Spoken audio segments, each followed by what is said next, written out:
আজকে আমরা দেখব যে to change the character variable to factor variable, অর্থাৎ ফ্যাক্ট ক্যারেক্টার ভেরিয়েবল থেকে ফ্যাক্টর ভেরিয়েবল কনভার্ট করা শিখতে হবে আমাদের। কারণ হলো গিয়ে যে আমাকে কোনো কিছু ফ্যাক্টর ভেরিয়েবল হলো গিয়ে যে কোনো সিঙ্গেল নাম্বার 1 2 3 4 5 এগুলা, আর হলো গিয়ে যে ক্যারেক্টার ভেরিয়েবল থাকে হলো গিয়ে কোনো নাম থাকে নির্দিষ্ট, অর্থাৎ হিসপ্যানিক, নন হিসপ্যানিক, তারপর হলো গিয়ে এরকম বিভিন্ন নাম থাকে আর কি। সেটাকে আমাদের ফাইন্ড আউট করতে হলে আর কখনো ক্যারেক্টার ভেরিয়েবল নিয়ে কাজ করতে পারে না, আর সবসময় ফ্যাক্টর ভেরিয়েবল নিয়ে কাজ করতে চায়। সো আমাকে যদি কোনো ক্যারেক্টার ভেরিয়েবল নিয়ে কাজ করতে হয় তাহলে আমাকে সেটাকে কনভার্ট করে ফ্যাক্টর ভেরিয়েবল করতে হবে, এবং এটা খুবই গুরুত্বপূর্ণ একটা জিনিস। এখন আমরা দেখি আমাদের আমরা তো আগের ফাইল নিয়ে কাজ করব নাকি? আগের ফাইল নিয়ে কাজ করতে হলে আমাকে সেম জিনিস ওইতে আমাকে আগে ফাইলটা ওপেন করতে হবে। ওপেন দ্য সিএসভি ফাইলটা ওপেন করার পরে আমাকে ওয়ার্কিং ডিরেক্টরি সেট করতে হবে। এখন ওয়ার্কিং ডিরেক্টরি সেট করা আমরা আগের আগের ক্লাসে শিখিয়েছি। ওয়ার্কিং ডিরেক্টরি সেট করার পরে, অর্থাৎ আমি যেখানে কাজগুলো করব সেখানে সেভ দেওয়া লাগবে। এবার দেখি আমরা এটাকে কিভাবে কনভার্ট করব। কনভার্ট করার জন্য আমাকে বিভিন্ন ক্যাটাগরিক্যাল ভেরিয়েবল থাকবো, সেটাকে আমরা নিউমেরিকে কনভার্ট করব। এখন আমি রেসকে কনভার্ট করব, অর্থাৎ রেস যেটা আছে আমার রেসটাকে আমি তিন ভাগে কনভার্ট করবো। আমরা হোয়াইট, ব্ল্যাক এবং হিসপ্যানিক, আমার তিনটা ক্যাটাগরি এখানে আছে। সেটা হলো কি হোয়াইট, ব্ল্যাক এবং হিসপ্যানিক, সেটা হলো আমার ডেটা সেটে আছে। ডেটা সেটে আমার এই ক্যাটাগরি রেসের মধ্যে তিনটা ক্যাটাগরি আছে, ঠিক আছে। সেটাকে আমরা কনভার্ট করে ফ্যাক্টরে নিয়ে যাব, অর্থাৎ আমাকে লিখতে হবে একবার সম্পূর্ণ বা ভালো করে। এক হলো গিয়ে আমি এভাবে লিখবো সিপিএস, এখানে ডলার সাইন ব্যবহার করতে হবে, ডলার সাইন, তারপর race race less than equals to factor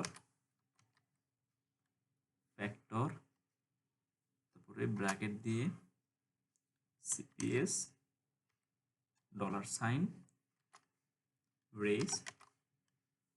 এবার কমা দিতে হবে, এখানে তো ভুল করলে হবে না। কমা দিয়ে আমি নিচের লাইনে চলে আসবো, অর্থাৎ নিচের লাইনে এসে আমি এখান থেকে শুরু করার চেষ্টা করবো, তাহলে আমার জন্য বুঝতে সুবিধা হবে।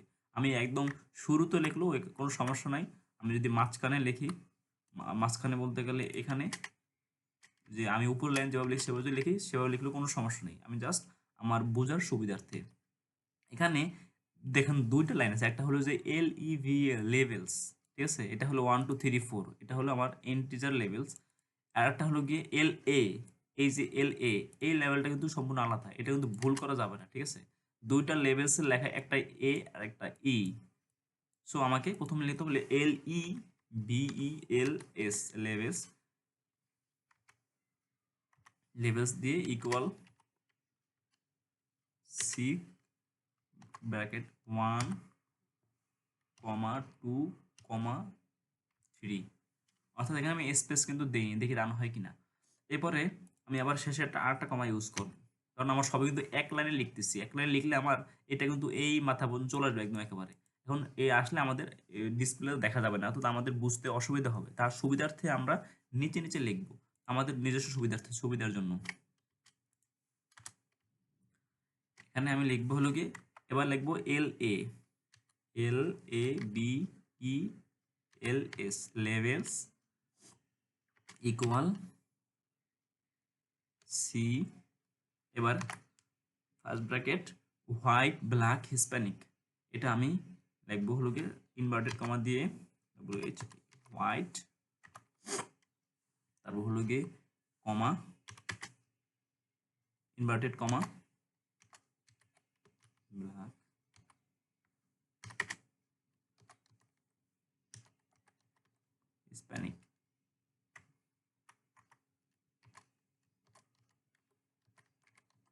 হিসপ্যানিক।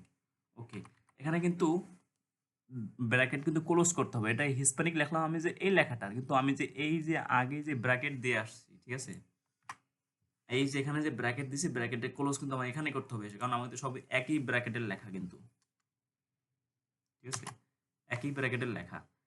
এখন দেখি এটাকে রান করে কি আসে। এটা রান করার জন্য কি করব, কপি করে এখানে রান করব। এই যে আমার এটা রান হয়ে গেছে, ঠিক আছে। এখন যেটা আমরা দেখতেছিলাম সেটা হলো গিয়ে ফ্যাক্টরে যখন কনভার্ট করা হয়েছে, আমরা রান করে দেখি কি অবস্থা। এতে রান হয়েছে আমাদের। এরপর দেখবো আমরা হলো গিয়ে লেভেল বা টেবিলে কি আছে, ঠিক আছে? আগে থেকে এবার টেবিলে কি আছে, টেবিলে আমাদের দেখি কি কি রান করলাম সেটা। এখনো আসে নাই, তার আমি দেখতেছি। আমাদের না আসার কারণ হলো গিয়ে আমরা যখন উপরে যখন বলছিলাম আমরা সেটটা আমাদের আগে যদি কোনো কনভার্ট করতে হয় আমাদের সেট ওয়ার্কিং ডিরেক্টরি সেট করতে হবে প্রথমে। এরপর হলো কি যে ফাইলটা আমরা চাই সেই ফাইলটাকে আমাকে আগে রান করতে হবে। এই ফাইলটা রান করবো কীভাবে, CPS less then read dot CSB the CPS 87, অর্থাৎ আমার ফাইলের নাম এইটা হলো আমার ফাইলের নাম। রান করার পরে আমরা সেটাকে এখন রান দিব, অর্থাৎ ওয়ার্কিং ডিরেক্টরি আমরা সেট করবো কীভাবে বলছিলাম, সেশনে গিয়ে ওয়ার্কিং ডিরেক্টরি আমার যে ফাইল চুজ করা ছিল সেটা দিয়ে আমি ওপেন দেবো এখানে। এরপরে হলো গিয়ে আমি এই ফাইলটা রান করব, অর্থাৎ যে ফাইলটা আমি বলছি সেই ফাইলটা রান করব। রান করলেই আমার চলে আসবে। তো ফাইলটা রান হয়ে গেছে।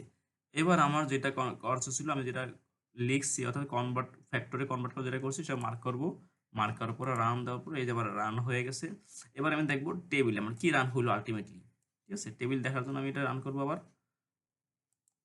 এই যে আমার রান হয়ে গেছে। হোয়াইট আছে 17,103 আর ব্ল্যাক আছে 16,42 আর হিসপ্যানিক হলো গিয়ে 1161 জন, অর্থাৎ হোয়াইট বেশি আছে, ব্ল্যাক কম আছে, হিসপ্যানিক আরো কম আছে। এটা হলো আমার রেসের ক্ষেত্রে।